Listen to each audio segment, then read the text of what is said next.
Hello everybody, I am S.N. Chakravarti here from Chakravarti's IAS Academy located at Old Rajendra Nagar area of New Delhi.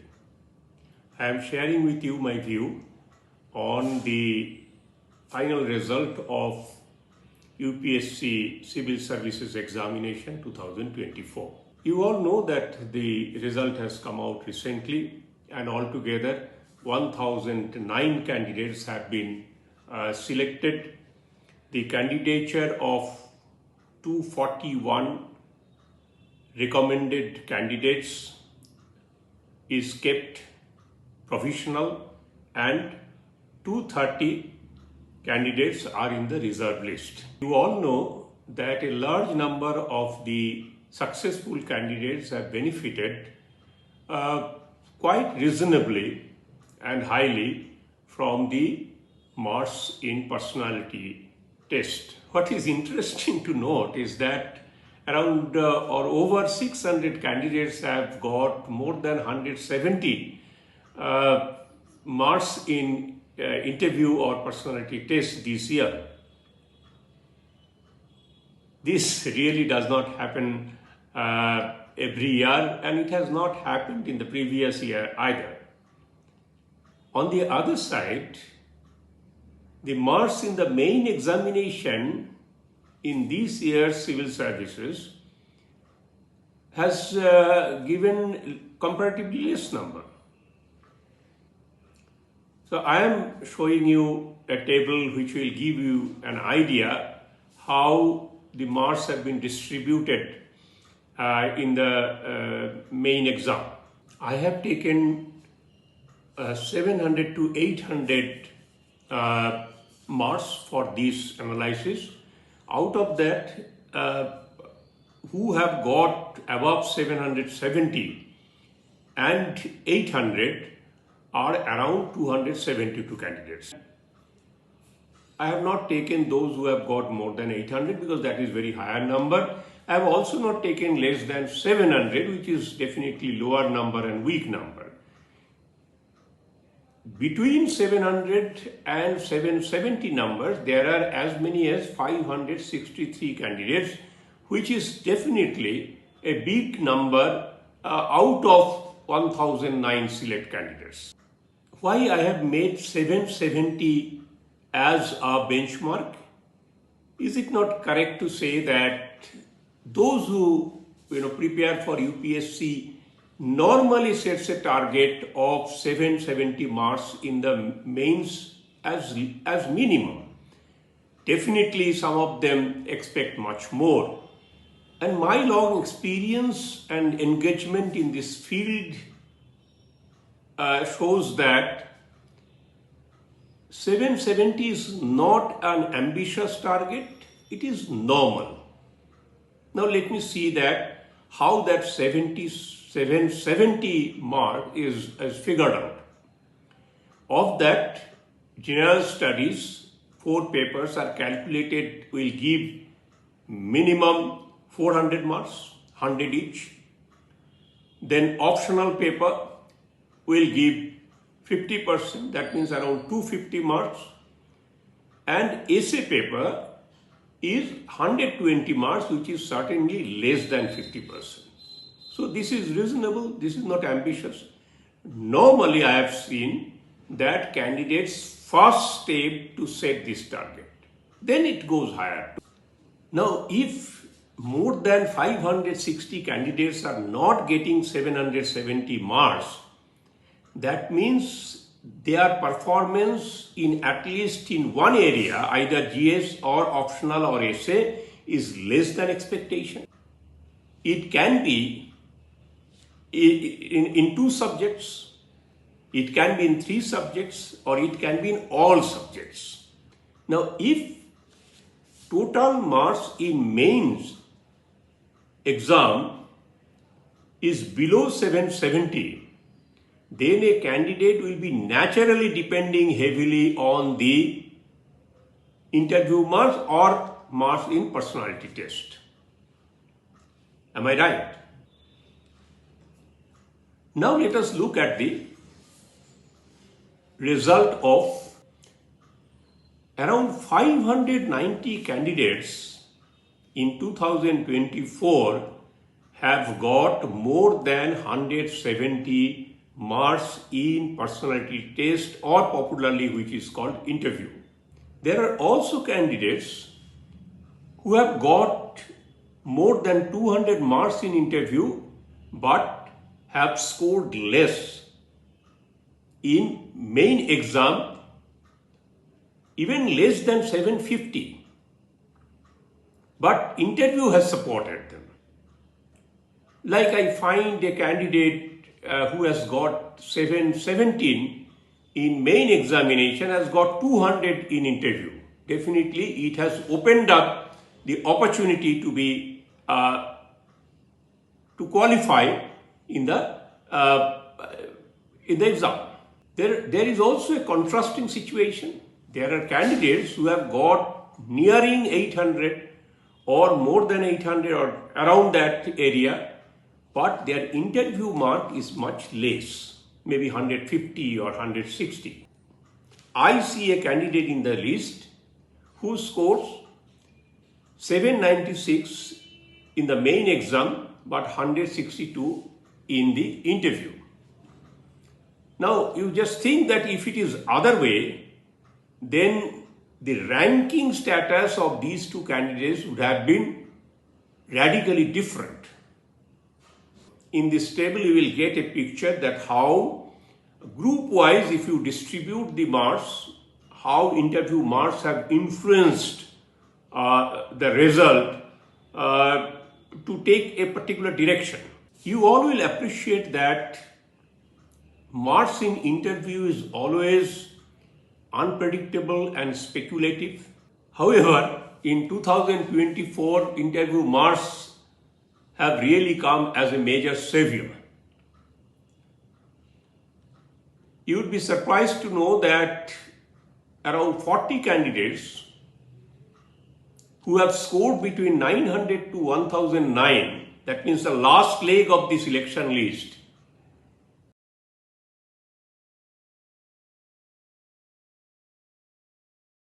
have got more than 170 in interview.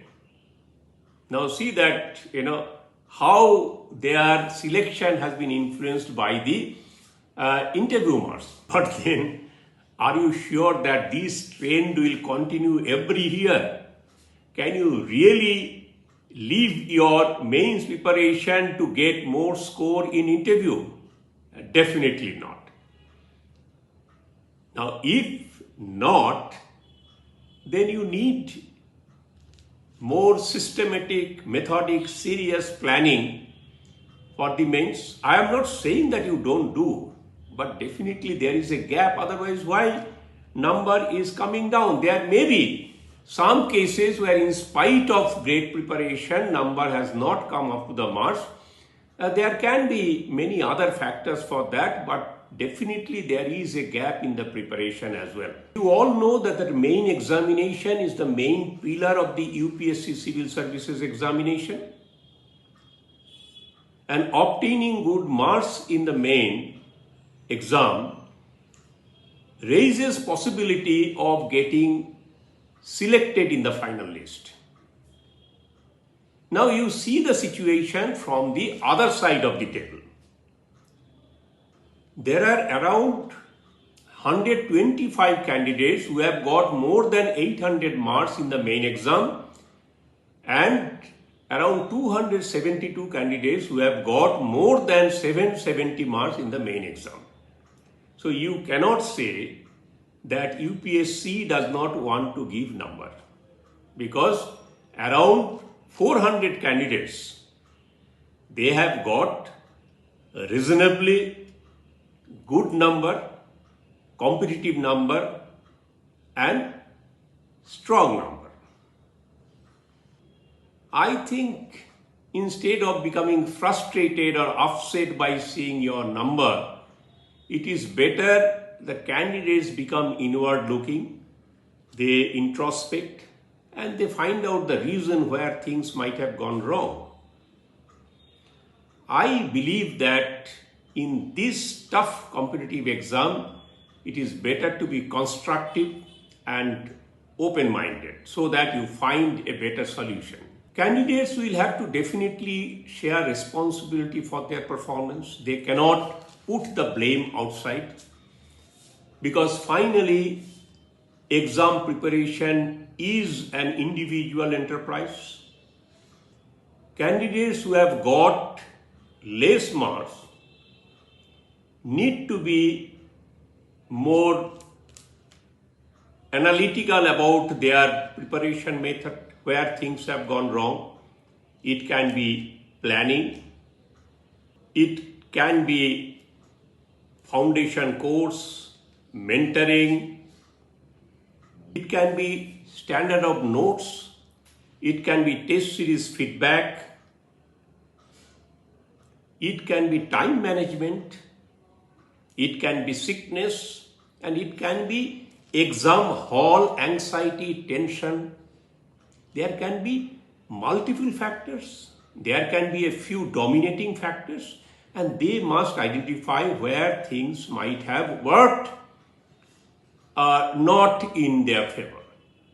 In my assessment, those who have got less marks are equally sincere and hardworking, like many of those who have been selected or got higher marks. So I don't want to undermine their sincerity and perseverance. I like to believe that they have also consulted and solved PYQs, undergone test series, and revised their notes and the subject matters more than once. In spite of that, they have performed less than their expectation. There is a reason. What is that factor?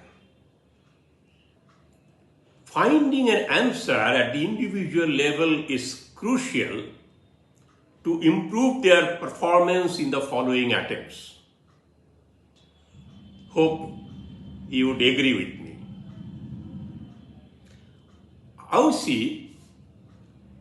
I see the problem lies in three areas. First, the candidates must ensure that the classes they are joining for foundation course are really beneficial. It is helping them to understand the subject, enhance clarity, and analyze that subject matter from various angles. It should not end up by merely listening to the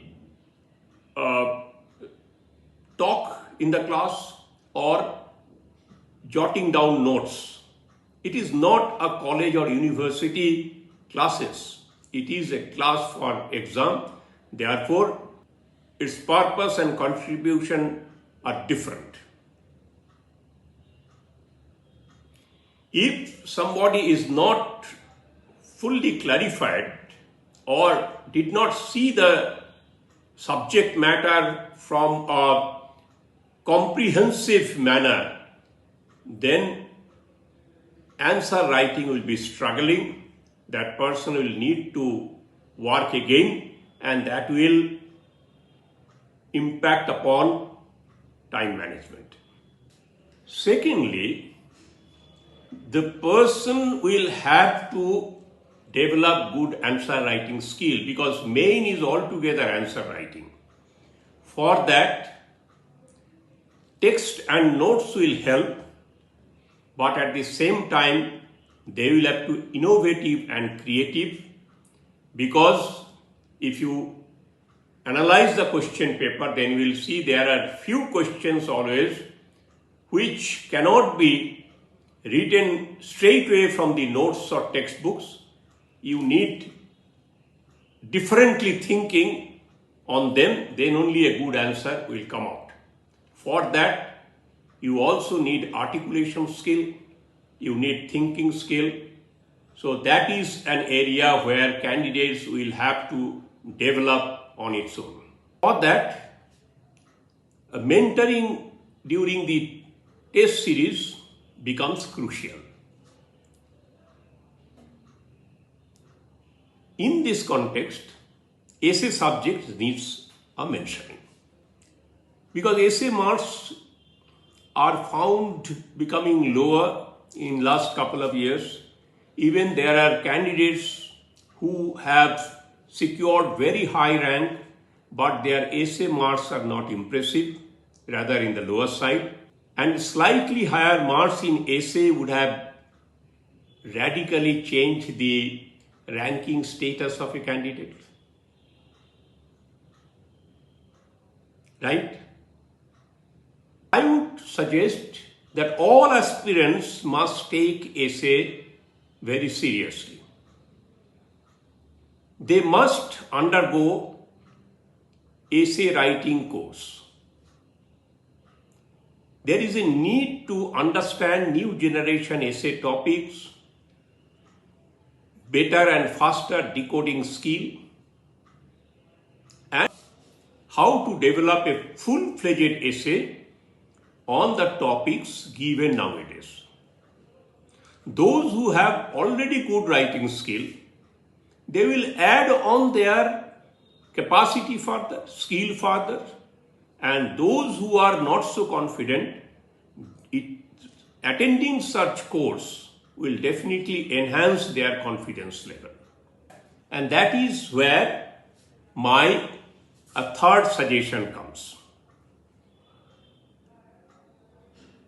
There is no room for undue complacency or satisfaction, because you will have to accept, while there are many candidates who score 60 to 70 marks in essay, there are also candidates who score more than 144.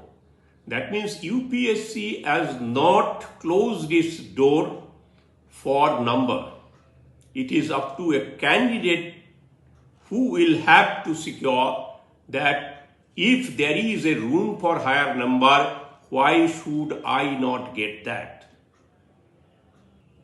One need to harvest upon this area further.